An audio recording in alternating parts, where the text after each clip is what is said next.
I keep seeing all over the internet all of these like posts, Instagram posts of like favorite moments of the year, which is a great time to do that because tomorrow is New Year's Eve and it's the end of the year and it's like a time for recapping and reflecting. And so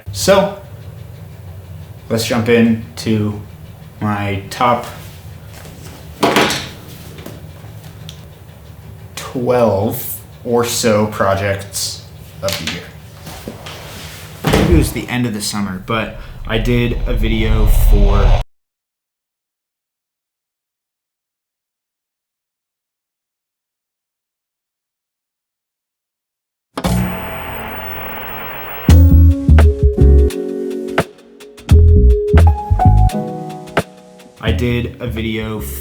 Cassie Ashton, who is a country music person, kind of like sad indie country though. Cassie's great. Had so much fun. A very sweet friend of mine named Hannah recommended me to Cassie, and so I got to go work with Cassie for an afternoon and make this little teaser piece that was really fun and pretty and raw and kind of narrative, and Cassie's a great actress, so that was fun. And it was very like kind of same kind of vibes as a lot of these, like very spontaneous, but trying to convey something to her audience, her fans, and create something true to the song that she was there to promote. So I'm really stoked about that video. Did a full like breakdown video about that one as well. You can check that out. That Cassie Ashton video is one of my favorites that I got to do this year. Very happy with how it looked. I want you to know I'm a mirror ball. I'll show you every version. This video, Mirror Ball, for Drew Elliot, who is one of my best friends, was great. And we shot it exclusively vertical. We tried out a couple things. I shot it right towards the end of the summer again. Drew is one of the first people that I ever got to make music videos with. I love him to death. He trusts me more than he should a lot of the time with his music, and he's always in my projects whenever I can get him in them. He's just an angel, and he put out this cover of Taylor Swift's Mirror Ball that's really, really great. And so we made some very pretty TikToks. Shot them at Blue Hour, drove around Nashville. It was very fun. And it was fun to see him making music again, see him in front of the camera again, promoting music and doing that. So I love that video, or a series of videos, because I think there's a bunch of them. So I will link to his Instagram there. Okay, through this whole time frame that I was doing Cassie and Drew's stuff, I was also working on a Fireball commercial, which was bizarre. It was very fun. That's like the most commercial work I'd ever really done at that point. So this was a very fun experience. I got to be an assistant editor on this Fireball commercial, and that kind of turned into a little bit more hands-on because the project went a little longer than anyone expected. The main editor and director was like really busy and traveling a bunch, so we just like had to work really in tandem and be very connected to make that project happen, and it was awesome. So I don't know, it was great. You can check out that down below as well. 1, 2, 3.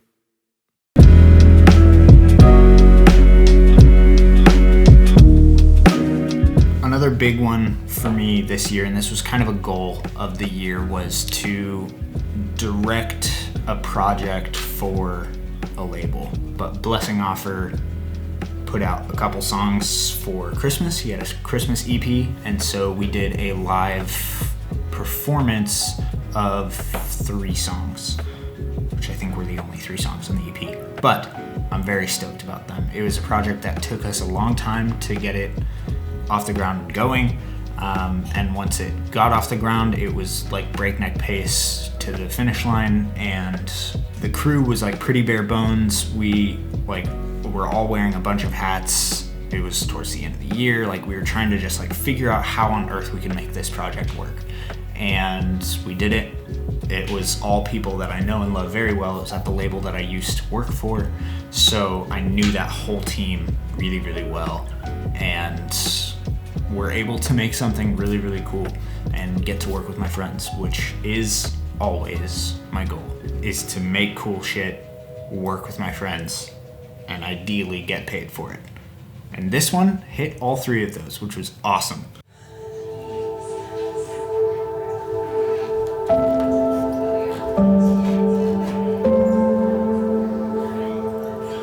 And now is the part where we get into where I properly started YouTube. I kind of started YouTube earlier in the year, obviously with the boxer, and I had a couple other videos. And that was a goal for me this year, was to be more consistent about posting on YouTube. And I was kind of off and on consistent with it until November. And then about mid-November, which was kind of when we wrapped the blessing videos, and I decided I wanted to start the feature. And that was when YouTube started to take kind of like the front seat for my just like general content. When I'm not working, YouTube is probably what I'm doing now. One of the very first kind of more artsy vlogs that I posted, or more like pretty vlogs that I posted, was, I think it's called Writing Day One or something. Day One. Okay, yeah, it's just called Day One. So one of the first vlogs I did that I really, was really proud of how it looked and felt, and there was a tone to it, was Day One, because that was the day I started writing the feature. Once I'd finished the outline and all that, I started actually writing it, and it looked really beautiful. It was the first time that I'd really shot with like our Christmas tree up, and like I utilized my smart lights to kind of give accents and color pieces that I just really liked. So Day One was great. It's super short, came out really pretty, told a story. Proud of that one.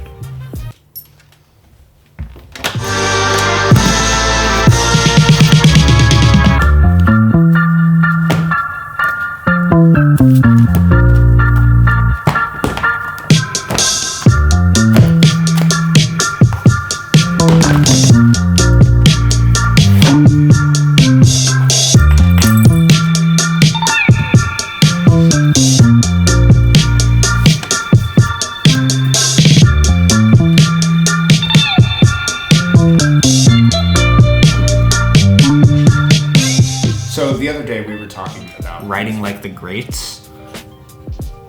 I love that video. I love that opening sequence. Stoked about it. It looks so good. I shot it very quickly and kind of shot it and was like, I knew as I was shooting it, I was like, oh, this isn't like flowing like I want it to. And then I kind of flipped a couple things around and decided to edit it totally different. And I liked it so much more than I think I would have liked the other way, and it was just great. So, and I like that video a lot because that's something near and dear to my heart, is like reading actual screenplays and reading the people that you love and figuring out what it is you love about people's writing and people's movies. I don't know, I just like that video. It's a good video.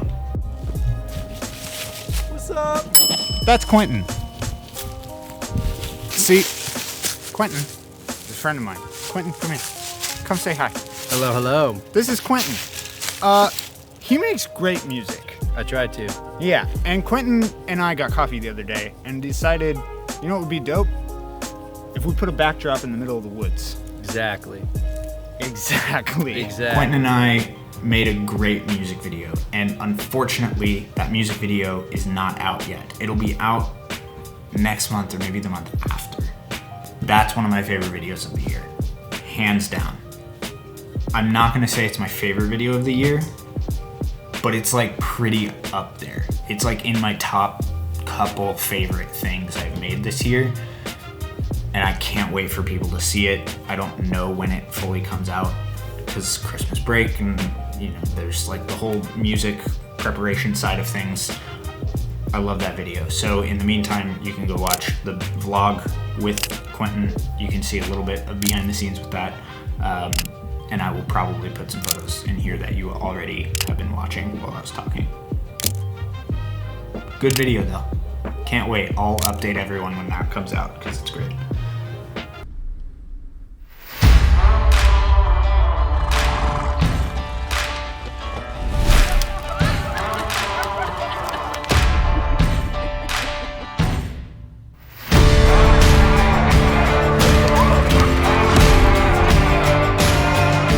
I work with this company and we make real estate videos sometimes. And this one I just loved. The real estate agent didn't want just like your typical real estate video. They wanted something a little more cinematic, a little more like higher production value feeling.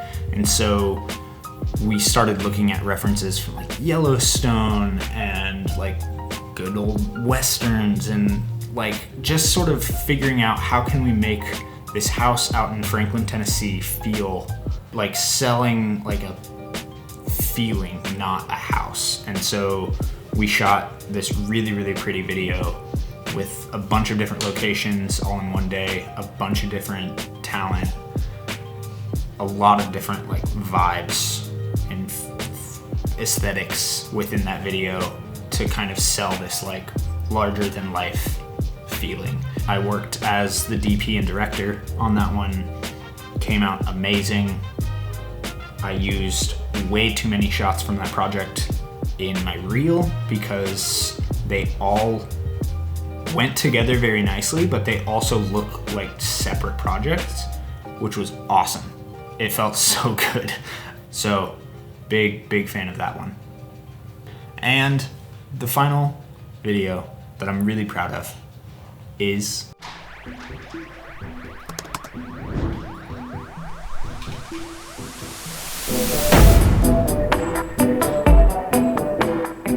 my reel, which is shocking.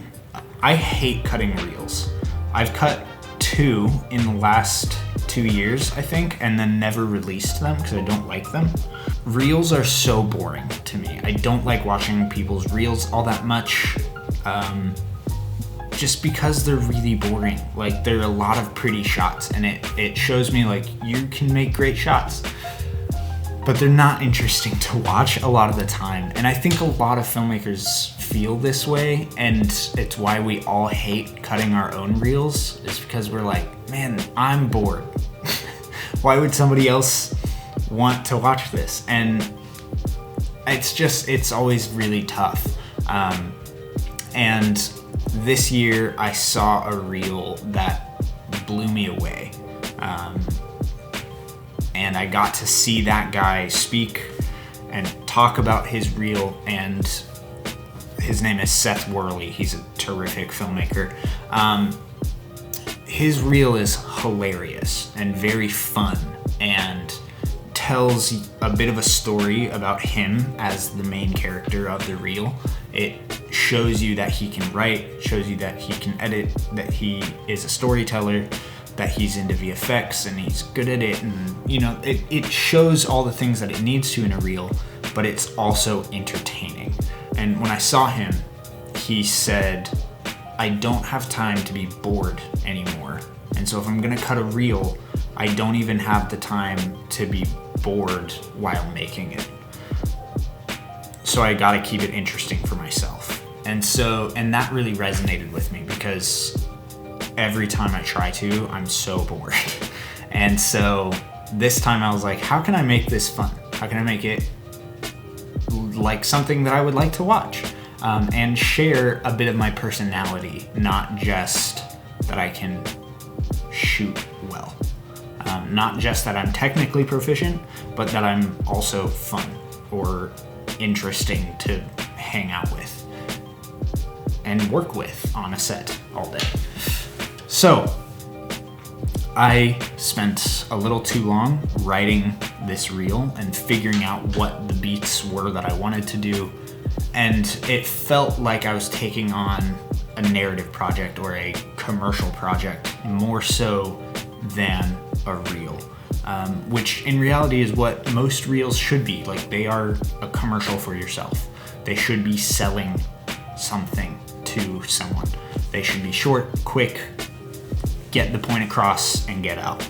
My goal for my reel was that it was fun enough and quick enough that you wanted to watch it again without feeling like you had to watch it again. I didn't want someone being like, oh God, what was, like, way too much information, way too fast. But I also wanted them to go like, that was sick, can I see that again? And it just was fun. It involved so many of these projects that we've talked about today, and I really enjoyed it. So you can check that out. It's at the top of my channel and Instagram and whatever else. So, but yeah, I think that's about it. So, okay, so that's the video. Thanks for watching.